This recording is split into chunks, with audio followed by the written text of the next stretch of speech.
Hello, everyone. Thank you so much for joining me for another episode of the More Than You See podcast, where I have meaningful conversations with creatives about their mental health journeys. Please note, I am not a licensed practitioner or therapist, but an actor and a filmmaker who was deeply interested in exploring my own mental health and the mental health of others.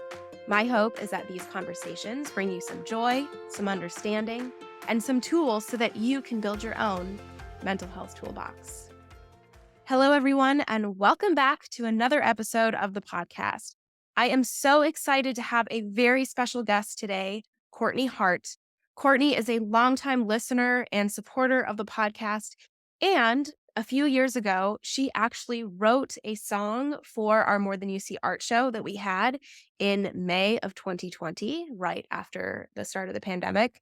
And she is someone who is so vulnerably open about her own sobriety, about her OCD, about her depression, her anxiety, about breaking her knee last year and having to recover from that and having to ask for help.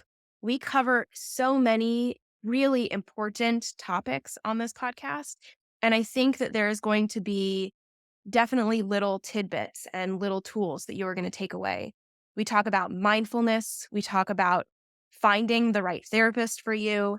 And we really talk about being true to yourself, getting off of social media if needed, and really having your own self-awareness and your own self-advocacy when it comes to mental health. And so without further ado, please welcome Courtney Hart. Hi, Courtney. How are you? Hi, good. It's so good to see you. Thanks for having me. Of course. I'm really stoked because you were like one of the initial people who supported this podcast and this platform like years ago during the pandemic. And I cannot believe that I haven't had you on as a guest. So I'm really, really honored and stoked that you're here. Oh, I'm honored to be here. Yeah, it feels like just yesterday all I this know. started. Yeah, it's crazy.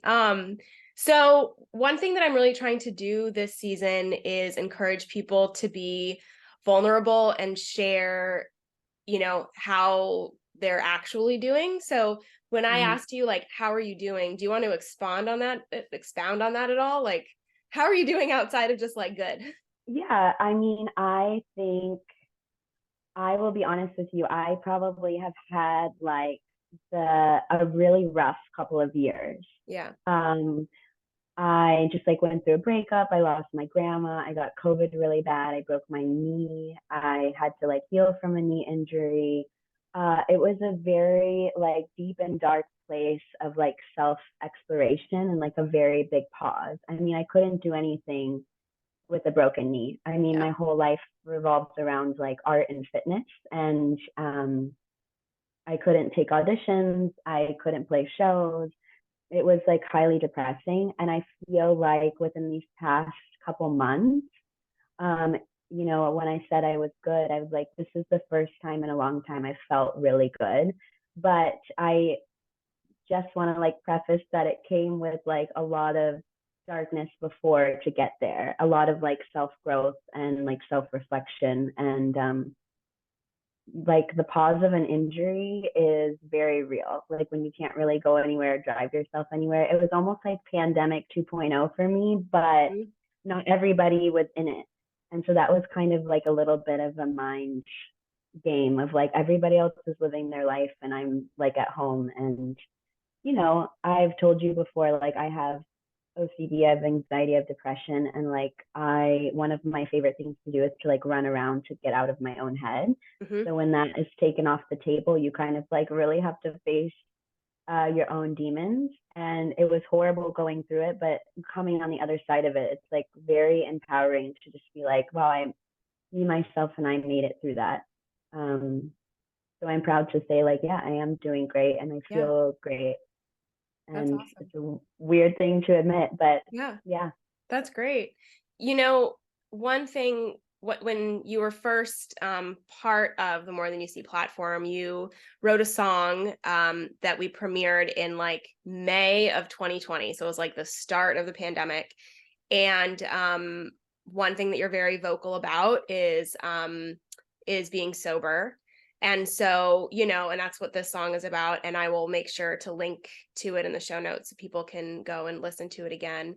Um, but it's so interesting because like sobriety and making that choice to be sober, from previous conversations with you, and I'd love you to expand on this, was from a really low point, and then coming out of that low point. And so like once again, you go all in when it comes to like hitting like dark times. And I mean that in a positive way, in that like you like really allow yourself to feel your feelings and then learn from that and grow from that, and like then see the lightness on the other side.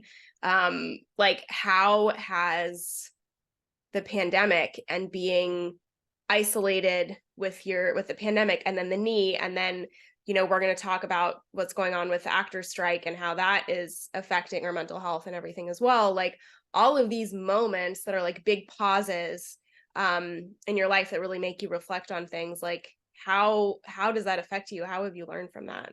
Yeah. Wow, that's a loaded question. That's so funny. I have a therapist that says, lean in, lean in, Mm-hmm. lean in. Like if you feel depressed, like feel really depressed.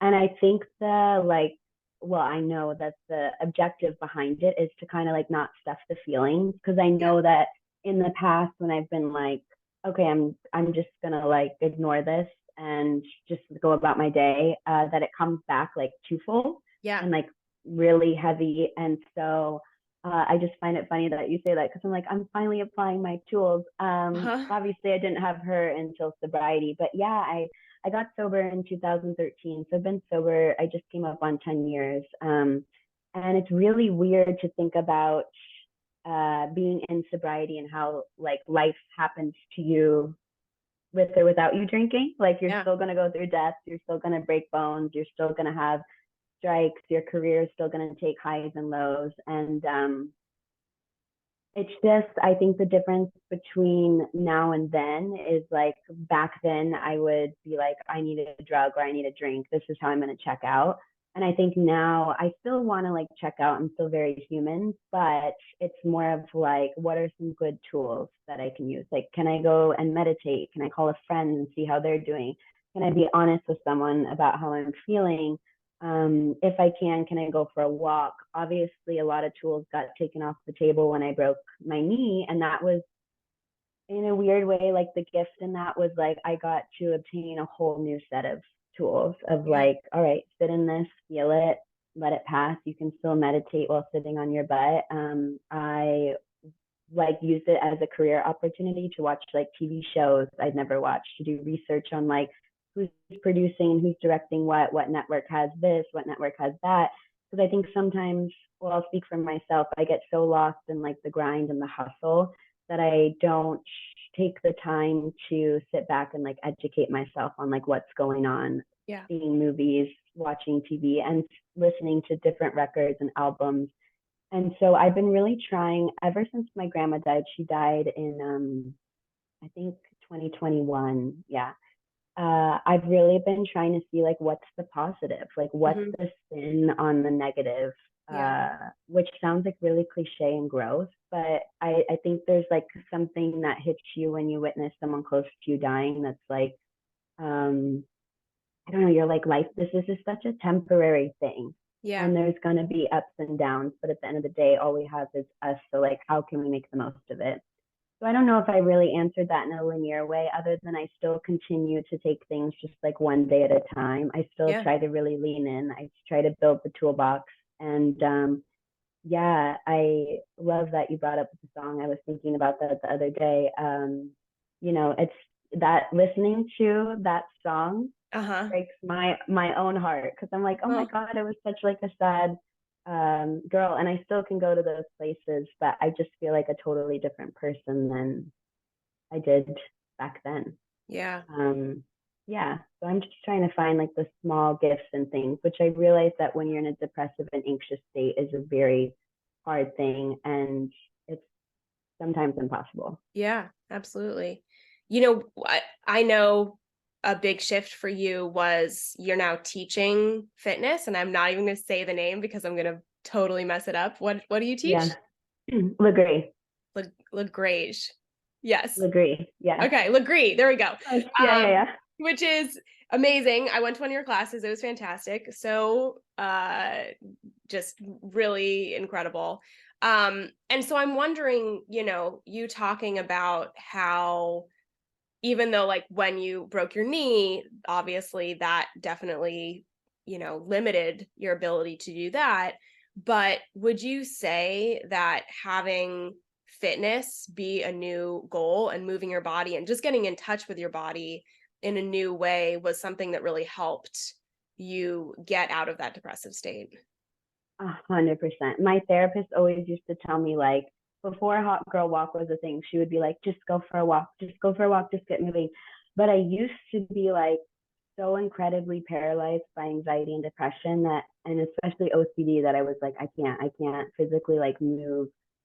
I can't move. Hmm. Um, and so to have a job that like you have to wake up and move, Hmm. I think has been very beneficial to my mental, physical, and emotional health. Because Yeah. even on days where I don't feel like moving myself, I have to show up for other people, and it just gets me out of my head for a little bit. Yeah.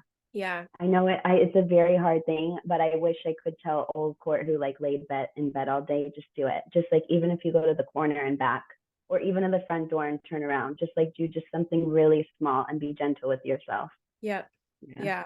Yeah. I think, that's something for me as well. Like, I can tell when I haven't exercised or gone for a walk or something. Like, I can feel it in my mental health. I can feel it in I don't sleep as well. Like, it really is one of the biggest, and it's the biggest thing that helped me through my like really dark times, like pre-pandemic, and just going for hikes. And so I think that it's so important, for us to figure out exactly like, because there's often like one thing that like really helps someone, like meditation doesn't work great for me. Like I love being in a meditative state when I'm out walking, like not listening to anything, just like paying attention to the sky and to the, trees, and like just listening to my breath and listening to my steps on the ground. Like that for me is a kind of meditation. But like me sitting in a corner doesn't hasn't I've never been able for that to be my thing. But for some people it totally is. And so that's where I think that like, figuring out exactly what your like catch fall is, like what you need as your foundation is so key. I love that you said that because that's exactly how I meditate now is with a walk. Mm, I think so without going like too deep into it, but obsessive compulsive disorder is very much like sometimes can be centered around mental ruminating and mental compulsions, and just like I like to call it, I think I told you, the washing machine. It just like hmm. starts going and going. And for me, sitting and meditating can oftentimes just like put the washing machine on spin cycle, and I end up Yep. feeling so much more uncomfortable than when I sat down to meditate. So that the grounding of just like what color is the sky, point out three like things that I hear, how do my feet feel on the ground, like don't wear any headphones, and just taking like that's what meditation looks like for me as well. And I always think that that's like a missed opportunity to talk about, especially like on social media and stuff. I think everybody just assumes that meditation is the sitting in the corner, is the silence, but it can look like so many different things for so many different people. My same therapist, apparently I'm getting a lot of tools out of therapy. She would also say like just do like a mindful activity, like even if it's like washing the dishes, just like Mm, feel how the soap feels on your hands. Like, are you going clockwise? Are you going counterclockwise? Like, can you do it really slow and not like rush through it? And I started to learn like, oh, those types of tools are meditation for me as well. But yeah, I relate to you too with the working out thing. If I don't work out, and it's not in like a punishing like way, it's just like my head feels like scrambled eggs. yeah. Like I gotta move. Totally. And I think Yeah. that like it's important to emphasize that it can just be walking. It can just be stretching for 20 minutes. Like it doesn't need to be like sweating. It's Yeah. just like moving your body in some way. It's so important. 100%. Yeah. Yeah, I'm a big advocate on that, like with my clients. I think Hmm. like some people want to come in and they want to have a great workout where they get like absolutely annihilated. But the reality is that like my body is different from your body is different from the girl who's on the machine or the gentleman or the person next to me. And like I think we're all entitled to have our own experience in working out. And for some people, it looks like hitting the pavement and doing like 7 miles a day with burpees at the end. And for me, it's like I just need to go for a walk and just be nice to myself Hmm. and, listen to birds. Yeah, that's awesome. Yeah. I was watching I'm not going to say the name of the show because of the strike, but it is a show that is currently on Netflix, and it is about people living for a long time and different areas around the world where people live a long time. And the first two episodes are basically about how in these areas of the world people move their bodies. And it's not out as like a exercise or like they're have to like force themselves. It's just part of their day-to-day life. And it was so interesting because in particular, there was this area of Japan where it was talking about how people, how the Japanese, still sit on the floor. Even when they're Mm, 95, they sit on the floor. And so one of the things they have to do multiple times a day is get up and down off the floor. And how in America and in most, Western countries, a huge percent of the people who pass away is because of falling, and how the mm, Japanese don't have that problem because they have their balance, they have their mobility, mm, they're able to like get up and down off the floor. And it's just such a simple thing that we like, really take for granted our body until it's too late. And like when I didn't I did. I injured my shoulder last year and had to have shoulder surgery. mm, And very similarly, as I'm sure, you experienced, like being debilitated by like not having access to my shoulder, which meant that it affected so many things, which meant I couldn't, even walk as much as I was. Like all of those things made me so grateful for my health. yeah, And yeah, it was also, even with my, tools as well, it was a pretty difficult emotional time for myself, just to feel like you just end up feeling trapped. mhm. And so I'm curious how, if you had any other tools when you broke your knee, to help you get through those times besides the meditating and focusing on your career Yeah. in those kinds of ways. Yeah, I think the biggest tool I learned, and this is going to sound like a really crazy tool, but the biggest tool I learned was learning how to ask for help. I Mm, mean, I couldn't drive. As someone who's sober and like I want to keep my own anonymity, but as someone who's sober and likes to stay in touch with like groups and all that stuff, I needed rides to yep. places, and I needed groceries, and I needed help getting like Amazon packages off of the front step when stuff would come in. I needed help cleaning.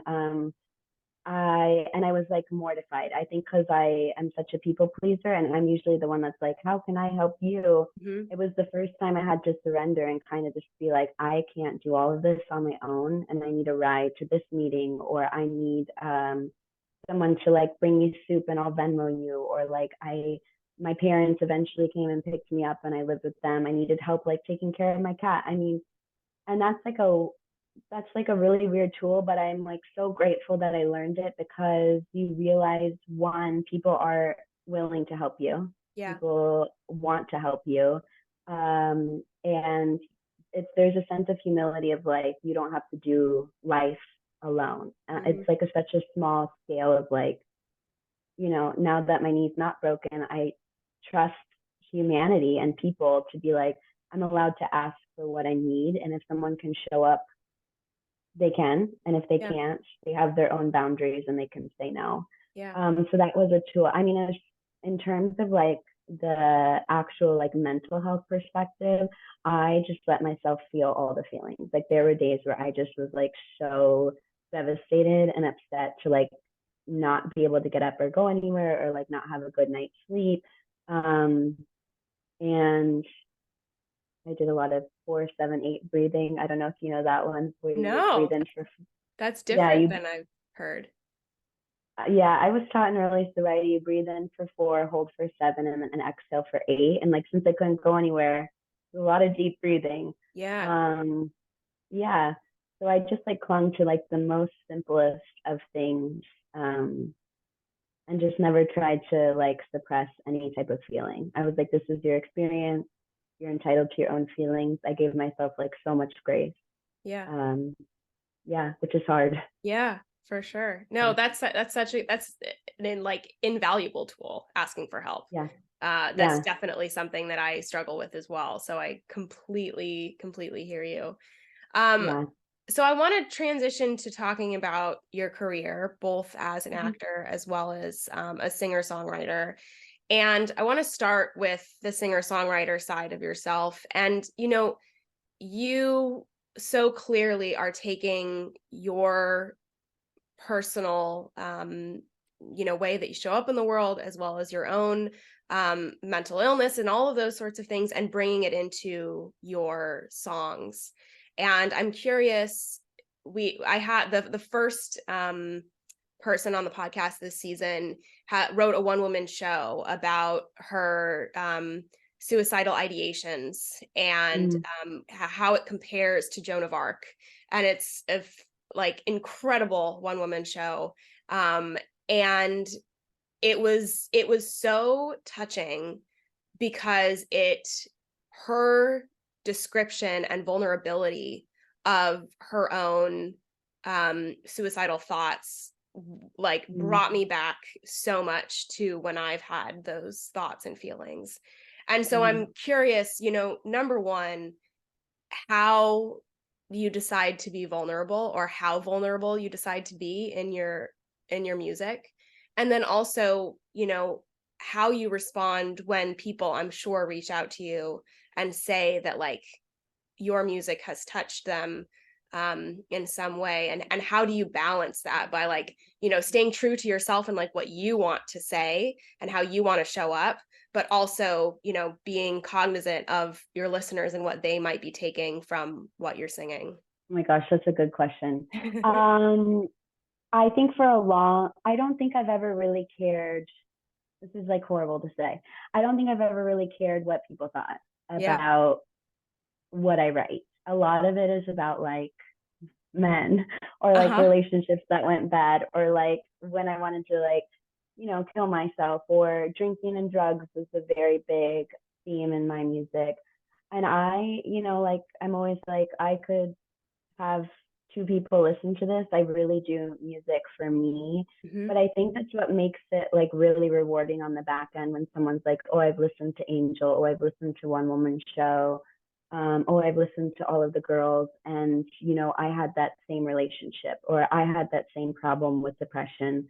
And then you're like, oh wow, I remember now why I love music is Mm-hmm. because even if I'm not making music for other people, I'm making it for myself. The reason why I love music is because, like, me and my sister are very different. Mm-hmm. This will be my favorite example. She's a doctor. She's the doctor of physical therapy. She's very left brain. She's never done theater. She was always in sports. I was always the opposite. I was always like theater club. I was in guitar lessons. I was in singing lessons. I was like, take me to see Wicked. Uh-huh. But our one thing that we cross over is we love Taylor Swift. And it's just interesting to me that 2 very different people can be brought together with one common denominator of music. And that's like what I love about music and television and films, is like we could be, you and I were different, but we might have a TV show that we like, or that we relate to, or we resonate with, maybe because of our mental health, maybe because of our upbringing, maybe because of our current state. And that's like the beauty that I guess I find in art. So I wish that I maybe thought more about what I was like writing, but I'm a little bit selfish when it comes to the process of like, these are my feelings. I'm just going to get them on paper. If someone relates to it, great. And if not, I Well, did it for me. I think, well, that's amazing. I think that that is like the mark of a true artist, that you're being vulnerable and like showing up like for yourself. And if other people buy in, great. And if people don't, it's fine. I think that, you know, in our society now, we are all so based on like what the review is going to be or like what the rating is going to be or all those things. And like, I mean, this is a whole other conversation, but I think that's why so much of our film and television is becoming so similar and Mm. like very beige, even though I love the color beige, but it's just becoming very bland where it's just like we're not people are not being allowed to really share their voice in a unique way. And so I think that it is 100% our job as creators to just continue to show up for ourselves, and that's all we can do. I totally agree. I just did a show at Hotel Cafe and I had put together like a beautiful night of like artists. And I remember like the artists before me and the artists after me are like amazing singer songwriters, like doing multi-part harmony, singing about like fireflies. And I went up and I was like, yeah, I'm a country artist that like sings about drugs and dick. Like I made a joke. And I'll tell you, like I was very intimidated at first because I was like, oh my gosh, everybody wants to hear like the singer songwriter. That's not me. Can I change in the last minute to like give people what they want? Like I went through all the self doubt, the imposter syndrome, and I went up and I did like my honky tonk thing. And it feels so good when you are like just true to like who you want to be and what resonates with you. And I learned this in teaching the degree too. Like I always wanted to be other instructors who people sign up for. I wanted to Hmm. be that one that's like loud music and like, let's go and get back up. And once I kind of find my own footing, you kind of realize the people who want to follow you for you are going to follow you. And the people who like maybe don't like your class, don't like your music, don't like what you're producing or writing, they won't. And Hmm. that's fine. That's like to me what like art is like you're allowed to have that opinion, but there's just such beauty when you find that surrender of like, F this, I'm going to do it purely just for myself. Yeah. Um, and not in a selfish way. It's just like what is supposed to happen with it will happen with it. But you've stayed true to you. Because when I start going down the imposter syndrome route, it feels disingenuous and it feels gross. Hmm. And that's like not a good feeling. Yeah.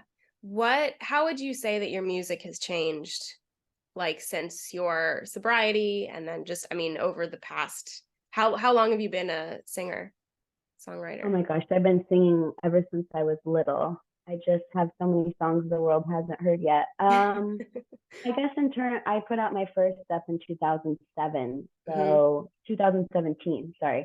So it's been like 5 or 6 years. Yeah. I don't think much has changed other than the fact that something weird I've started doing this year is I write about other people's experiences, Interesting. but I put it in the first person Hmm. so that no one ever knows what the actual experience is. Like I wrote a song, it's not out yet, but it's called Clementine, and it's about my friend who basically she's aware of it. She fully abandoned herself to a relationship, lost herself, had to re-find herself and come back. But I would never want to tell someone else's story without their permission. But I also found like her story so empowering and just like being with her every step of the way and like reclaiming her own identity and her individuality and getting away from a toxic relationship. But I had written this song in the first person, so you would Hmm. think it's about me, but it's Hmm. not. And I find that like a new way of like storytelling of like I can really relate to the story, but I don't want to blow this person's cover, so I'm going to Right. pretend that it's me. Yeah. I don't know. So I guess that's something new that I've been doing recently. Yeah. Um, Well, to me, that is like um, that is proof that like you are becoming a more aware person, that like you're hmm, seeing other people's stories and identifying pieces of yourself within those stories and then like co-opting them in order to like add your own like feelings and thoughts. Like that's what you do as an actor. And I feel like that's what we do as we grow and as we're more mature, we're trying to, you know, relate to other people and relate to their experiences while still protecting our own experiences. But I think that that's just like being a more advanced member of society. So I'll take it. yeah. I love it. Yeah. Yeah. So, jumping to the like acting, side of things, how has, showing up as a singer and then showing up as an actor, how has that melded or had issues? Because I think that like as actors, we often like get pegged as a very specific type. And so, and if you're watching this, podcast on YouTube or Instagram or something, you'll see that like, Courtney is blonde and you have blue eyes and like you're very beautiful and like, you've got a very specific type. And I would say that your songs sometimes are contradictory to that like type, which is amazing. But how does that also show up in your acting as far as like, what you look like versus the characters that you want to play and how you want to show up as an actor? Yeah, I love that.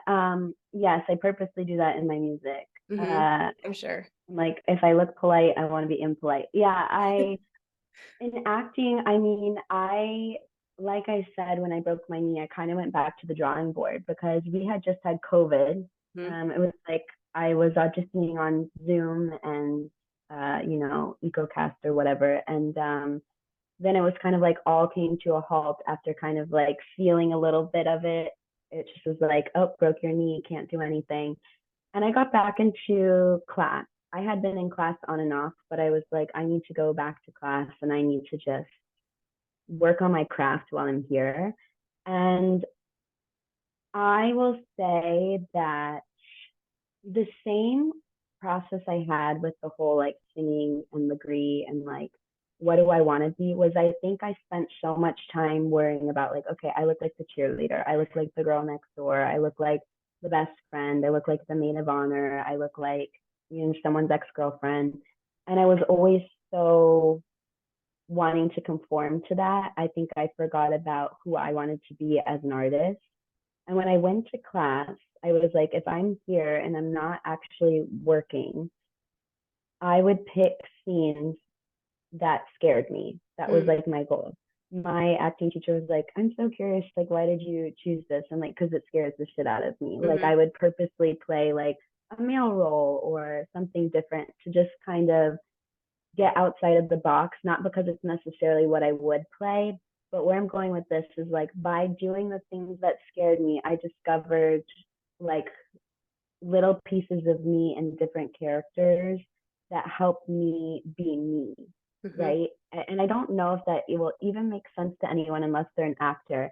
But like you could read a set of lines and I could read a set of lines and we could both do it flawlessly. But at the end of the day, it's like, what are you bringing that's different than what I'm bringing? And I can't force what I'm bringing. And I think I learned that in this space as well is to just like surrender to like what everybody else thinks and to start trusting my own intuition and my own little knacks and like charismatic behavior instead of trying to be what everybody else wants me to be. Yeah. And it's been like such a universal theme. It's like I know I'm sure you have this. It's very like serendipitous of like you have one thing that happens and then it's like a pattern that happens in like every little inch of your life. Yeah. And that always just freaks me out. It's like, okay, here's the universe coming up again. So I don't really know if I answered the question, Well, but you did, and it ties so closely back to so many other things that you've said so far, and the fact that like the more that you became self-aware and the more yeah, that you like begin to know yourself, the more that you are able to examine and like do difficult things and then take little nuggets from those difficult things in order to learn more about yourself, which is just like a never-ending cycle. Um, and yeah, and I think that it's like, I'm a huge proponent of self-advocacy when it comes to mental health and self-awareness, because I think that, like we discussed earlier, like what works well for me as far as like exercise and that kind of thing, like may not work for someone else. And so I think that it's so key in the fact that like you both in your music as well in your acting are like finding pieces of yourself even in difficult things, because then they just like add more tools to your toolbox and you can then take them into other roles and stuff like that. Totally. And I think something that's like not talked about a lot, especially in the day of like social media and TikTok, is like you might watch this and think like, wow, I'll just use me as an example. I don't think anyone's actually going to think this, but they might think like, wow, she is really self-aware.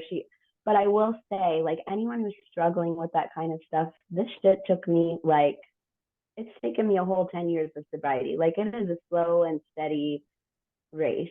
That's not even really a race. Like, there is no end game.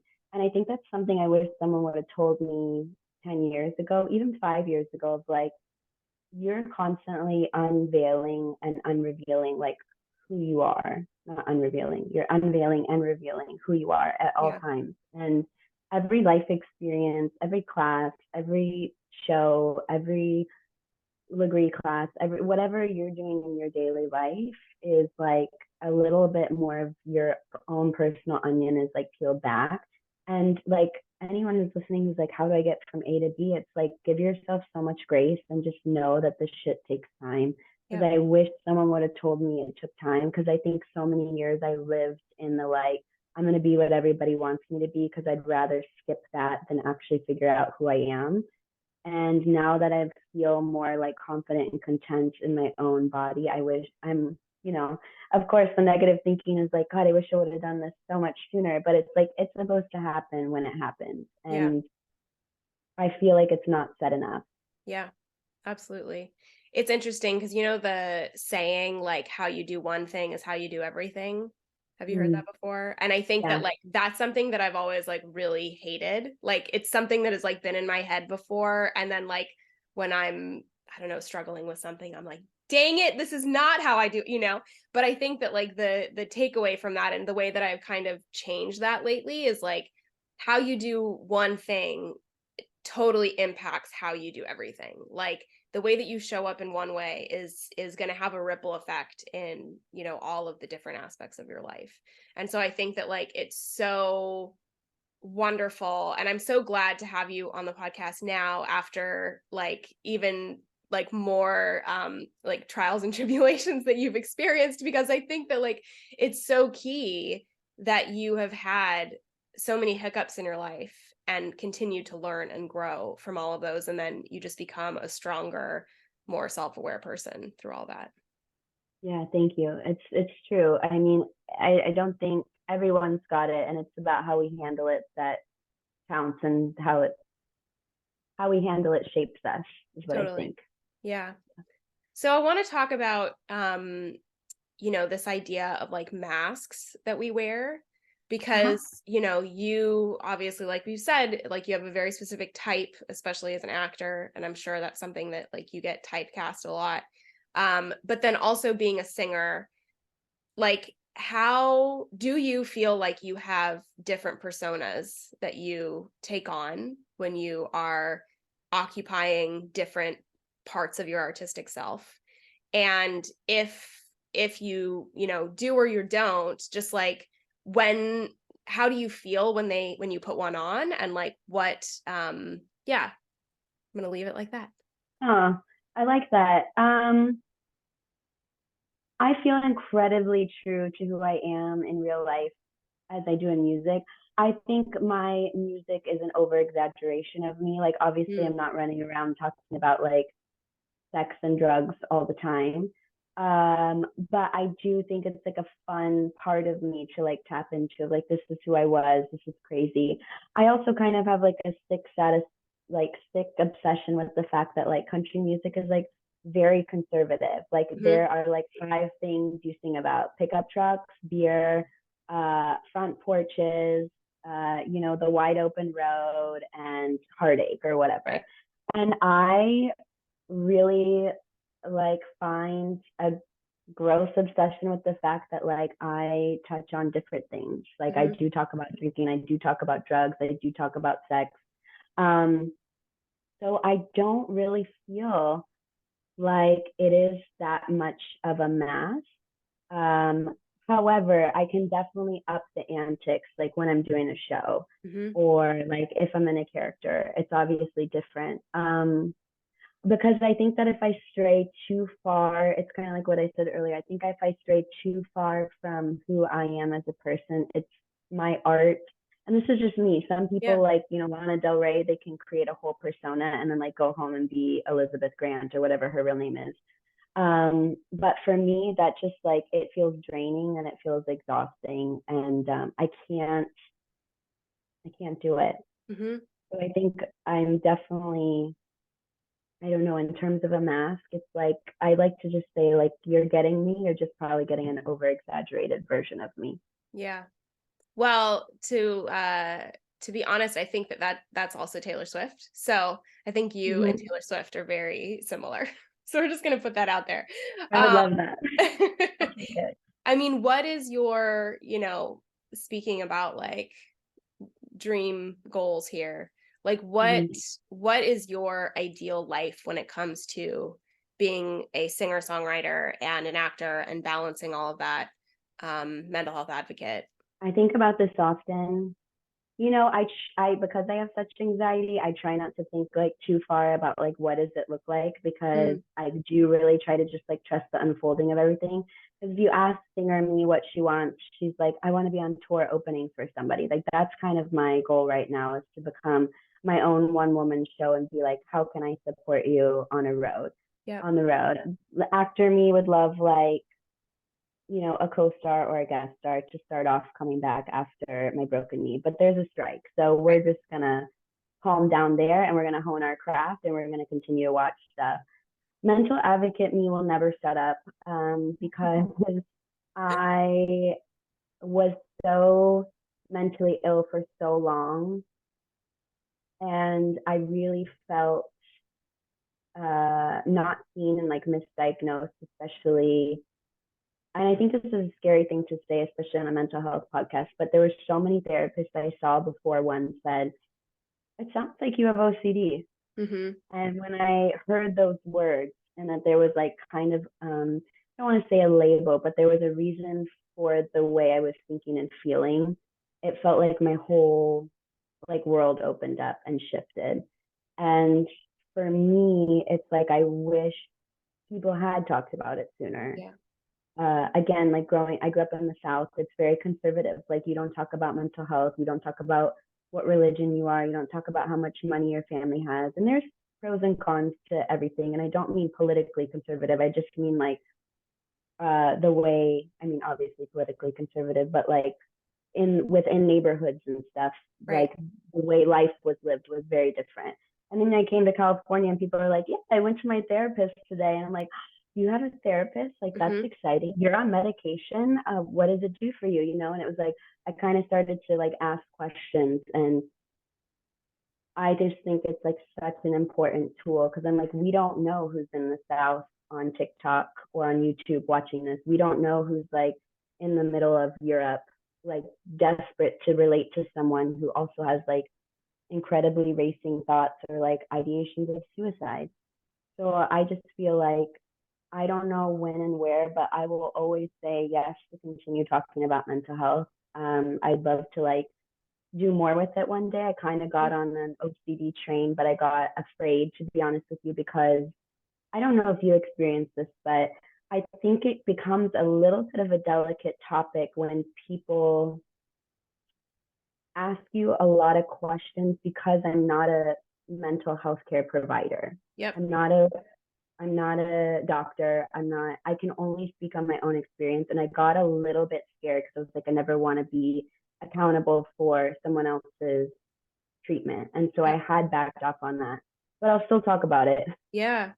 No, I Yeah. definitely have had that experience, and have had the experience of having to gently remind people that that I can't even respond, that I can't respond to what they're asking me, because it's outside of my purview, and it's not something that I'm comfortable with. And I think that like it's difficult because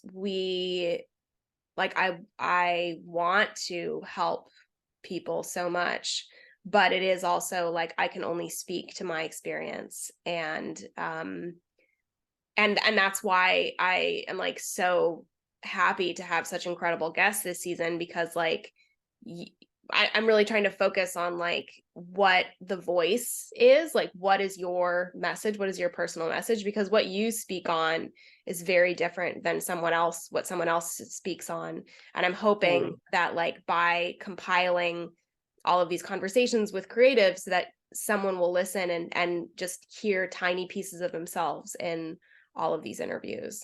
Yeah, I just want to say I love that you do this. I've always loved that you do this. I feel like it's something I've always wanted to do, but don't really have the like business and mindset to do. So I'm like grateful to just like partner with you and like support you in the best way you can. Because you're right, like we say this in sobriety often, like you might sit and listen to this and not relate to a word I'm saying, but you could go and listen to the next episode and be like, wow, that person has my exact story. But you're never going to know unless everybody just keeps telling their own story and hope, pray to God that someone else hears just a little piece of like hope and relief. Yeah. I heard my first thing on OCD therapy on a podcast. Oh, that's amazing. Yeah, my friend is an actor and he was doing a podcast and I was just listening to the podcast to support him like while I was cleaning. And crazy enough, the like guest on the podcast after him was going to a recovery center in Pasadena for OCD. Wow. And I was like listening and they were like, yeah, we have free group therapy, outpatient therapy on Wednesdays if you want to come sign up and join us. And I was in group therapy within 2 weeks after listening to the podcast. So it's like, you never know. You never know. That's why I'm like, I won't shut up. I won't. That's amazing. Yeah. How did you said that it took you several tries to like find the right therapist. I'm curious, like, how did you find yours? And like, I think that finding a therapist is like dating.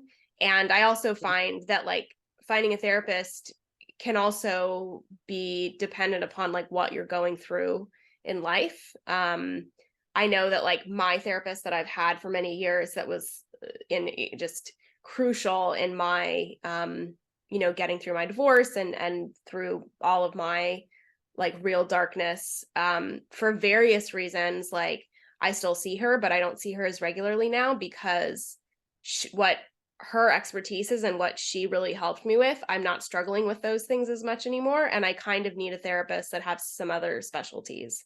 So I'm curious, like how you found your therapist and how long you've been with her, him, them. Yeah. Yeah. I love this question. I am very passionate about this. My mom cracks me up because when she or my aunt were looking for a therapist, I will call in screen therapists for them because it's like dating. It's like what's your experience with like, eating disorders, if that's something you struggle with, and I do that because I realize, and I'll tell my own stories, that like a lot of therapists aren't really versed in obsessive compulsive disorder. And it can oftentimes show up as generalized anxiety disorder. So I have been in therapy ever since I got sober. And I was going to a therapist regularly, and I'm like, where am I going with this? I was leaving therapy. And I just want to like trigger warning this is not everybody's experience. I was leaving therapy with more anxiety than I was coming with, and I couldn't figure out why. Yeah. And a lot of I know you're versed in obsessive compulsive disorder, but a lot of obsessive compulsive disorder is very intrusive, terrifying thoughts. Mm-hmm. So it's like, what if I kill my mom? What if I run my own car into the center median? What if I set my house on fire? What if I accidentally feed everybody rat poison? It's these very irrational thoughts that like the logic part of your brain knows is not true, but like it messes with like the compassion part of your body and the wires get crisscrossed and then you freak out and you start to compulse or like do things either outwardly or inwardly to try to suppress the thought that you're having. Right. So I was going to a therapist and telling them all about my like relationship obsessions or like what if I killed myself obsessions, and they were reassuring me, which is a very no if you're an OCD person, because OCD is the disease of doubt. I mean, we could do a whole episode on OCD, so I'm gonna try to keep it as quiet as as condensed as I can. But essentially what was happening in talk therapy was I was getting so much reassurance of like, you're a good human. You've got this. You're not killing yourself. You're not killing anybody. These are the facts. And for me, it would send my OCD spiraling. Mm-hmm. So I was telling my friend about this, and he was like, my girlfriend kind of had something like this. So he introduced me to his girlfriend, and she was like, I go to treatment at the OCD Center of Los Angeles, which, if you're listening and you feel like you might have OCD, they have a bunch of tests and assessments online, and you can call them. It's an absolutely amazing tool. And I met with a specialist there, and she was like, 100%, we can help you. But I have to ask you, are you willing to take talk therapy off the table while you work on your OCD? And I was shocked because I was like, nobody's ever asked me to like not go to therapy before. Yeah. And so that's why I say like trigger warning, like don't just go dump your therapist, just wait and see what your OCD looks like. And I spent months, years in outpatient, like OCD therapy. I'd go in every Saturday until the pandemic hit, and I would sit in a group and talk about my stuff and really sit in the discomfort of the doubting disorder and the uncertainty of things. And slowly that fog began to lift. Mm. And that's when they were like, you're more than welcome, now that you know the tools around your disorder, to go back into a therapy session and work on, talk therapy stuff, not pertaining to OCD. But that made me realize like, wow, a lot of therapists are giving reassurance to someone with obsessive compulsive disorder unknowingly, like it's not their fault. It's a very not linear disorder. Anyway, that's my big therapy journey. So now I check in with my OCD therapist and do intensives when those things come up. But most of my tools are from that time. And it's just I'm so grateful to have like someone in my corner, because that's normally how my life stuff manifests, is through like the obsession of uncertainty. Yeah. That's amazing.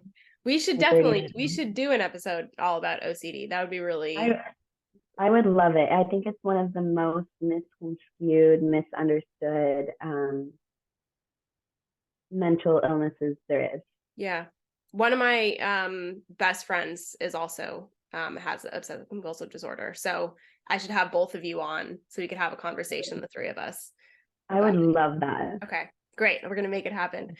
I love it. It's interesting that you were saying that you interview potential therapists for your mom and your aunt and stuff, because it's interesting. I was reading this article about how to help someone if they've like lost a parent, or if you've lost someone very close to you, and one of the things was like help them find a therapist. And it was interesting because I was reading some of the comments on the article, and everyone was like, that's so specialized, blah, blah, blah. But like it made some very good points on the fact that like oftentimes there's so many roadblocks to getting a therapist. There's like, your health insurance, the cost of it, like where they are, if they're on Zoom, if they're in person, like all of those sorts of things. And I think that like, if you can help someone with just the logistics sides of things, it's such a gift to be able to be like, here is 10 therapists that are available, that are, the gender that you would prefer. They specialize in this thing. They take your insurance or they don't. Like, this is the cost, like all of those things. And so I think that like, it's really amazing that you brought that up, because it's something that I've been, really aware of, that sometimes, especially in moments of grief, that people don't even know like what they need. And sometimes just like taking care of the logistical side of things, and then allowing them, then handing the reins over to them so that they can, have those initial conversations, and see if it's a good fit. But even doing part of the work is like, it's such a gift for people. 100%. I always say this too, like, I think, it's like what we talked about earlier, asking for help is like the hardest part. So you're like overwhelmed that you've been like, I need to go to therapy. Because for some people, especially like, my mom's going to kill me for saying this, but my mom and my aunt, they're of the older generation, right? It's a more conservative generation. They didn't go to therapy. Yeah. So to be like, hey, I'm going to go to therapy. What the hell do I do?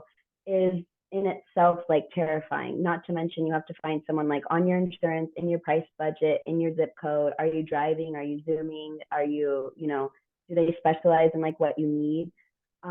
So I think that's like a great way to, my dream would be to one day have like a yellow pages with like all of this stuff like very clear cut out of like gender, specialized, how much, but obviously we haven't come that far yet. Yeah. But yeah, I love that you said that. It's like even if you can just help them get it off the ground. Because I also told them, I'm like, you may go sound, they may sound great on the phone, and you go in, and every first session, right, is like, where are you from? Like, what was your childhood like? You Right. kind of have to like touch them up on like what you're dealing with. And the first couple of sessions is just like laying the foundation. So you may not even know until you go in if you like them. So if you Right. can like help cut out just a couple of those like really stressful steps so that they can start getting to like the healing, it's such a gift. Yeah, absolutely. Yeah. Well, I have a Yeah. couple final questions for you, and That's good. I'm so honored that you've done this. Um, so the first question is, do you have any, and you've mentioned a lot, but like, do you have any tools or resources that you fall back on that you haven't mentioned before, or you can highlight them again that, like if you wake up in the morning and you are feeling like you are, depressed, you don't want to get out of bed, what do you do? Yeah, if I'm having those days, I will get up, I'll put my phone down, and I'll set the timer, or bring your phone with you, set your timer, and just do even 10 minutes. I think like just get out of the house, go for a walk. That's like my biggest advice I could give. I know it feels so heavy to do it. And even if you can't do 10 minutes, do 5 minutes, do two, whatever your body's going to let you do, but just get up and move around. It's really hard for me. I'll just speak for myself to get out of a depressive, anxious funk if I'm lying there and open up Instagram. Hmm. It's like, oh, she's in Bali, or like, oh, she just got her short film. And then your head is usually like, you're a piece of shit. You should die. So I can't even entertain any of that. I have to get up and I have to like do something. If it's raining, which is rare in LA, but I'll do the dishes. I'll do like a mindfulness Hmm. activity, like I told you. Yeah. It's got to do something other than, and I know it's easier said than done because I used to eye roll at people who would be like, just go for a walk. But it's life changing. Yeah, absolutely. And then final question is, you're such a multi-hyphenate, and I'm curious, how when you wake up in the morning, let's say that you're feeling, pretty positive and ready to tackle your day in some aspect, how do you decide like what calls to you? Like, do you just feel like you want to work on music versus, working on watching a show and taking notes on it or whatever? Do you have a schedule? Like, how do you balance yourself as a multi-hyphenate creative? I'm a very it's very weird. I have goals I want to get done for the day, but I don't have a schedule. Like it's very important to Mm, me that I practice guitar for an hour. It's really important to me that I do like my vocal exercises. It's important to me that I clean for an hour a day. So I don't necessarily have like it set up. I just know like the things that I'm going to get done. Am I working on sitting down and writing the script? Am I working on editing content? Like I will write in my phone just like things I want to get done today. yeah, Um, and then I just kind of squeeze it in as the day unfolds. That's probably yeah. like the worst answer. So it's like kind of No, worse, but not. no, it's not at all. Cause I think that like cause obviously you've built your habits. Like even if they aren't in a structured way, you've still built the things that are important for you to accomplish every day. And so like you will get those things done because they have become a habit. And so they're like, part of your brain wiring. They're part of just, you. So I think that that's actually very like freeing, Yeah. because I mean, that's something that I struggle with all the time where it's just like, I act and I write and I have this podcast and I have a, mostly full-time job that I also, like I have so many things that I'm doing all the time. My partner has 2 kids, so I have to split myself and, help take care of kids. Like it's a lot, and it's so easy to feel like you're losing yourself to a different identity when you focus on one. Yeah. And so I think that it's so amazing that you've got aspects of your identity that you make sure that you touch on every day, and you kind of just like let the rest of the day flow as it needs to, which is I think really comforting, actually. Yeah. I mean, another tool I love is just to give myself grace, right? Like I can get very obsessive compulsive about like, oh my gosh, I didn't like watch a new show today, so now I have to watch 2 tomorrow. That stuff can get really nasty in my head. So it's like, okay, you didn't work on your script today. Okay, try again tomorrow. Nobody's mad at you. Nobody's gonna know. Maybe you needed that time to like close your eyes for 20 minutes or read a book because you've been go, go, go.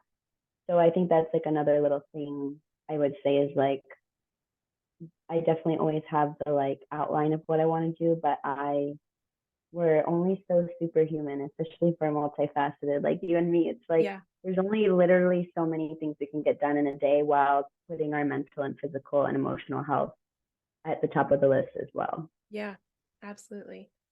Well, thank you so much for being here, Courtney. I really, really appreciate it. Thank you. It's always an honor. I feel like I like rambled, but I'm grateful to just chat with you. Thank you again so much for listening to another episode of the More Than You See podcast. I hope that you enjoyed this conversation with Courtney Hart as much as I did. And I definitely will have her back to do a episode specifically about OCD, because as we were talking about once we stopped recording the conversation, OCD is a very misunderstood and oftentimes misdiagnosed mental illness.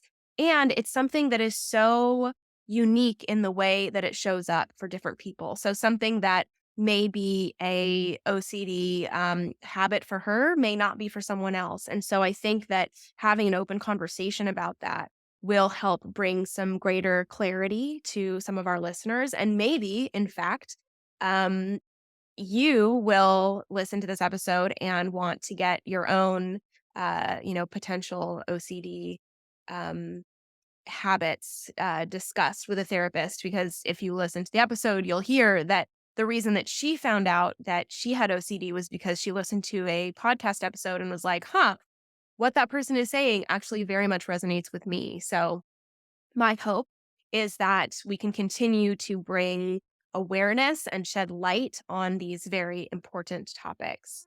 Again, please share this podcast. You got to do this little plug. Share, rate, review, tell a friend about it. It really does help spread the word of mouth. And by sharing and spreading the word of mouth, we're building a greater community, bringing more self-awareness to mental health, and destigmatizing this idea that mental health is not something that we should talk about, because we absolutely should. Please be kind to yourself this week. Please remember that you and everyone around you is more than you see. Thank you so much for listening, and I will see you again next Wednesday for another episode. Have a wonderful week.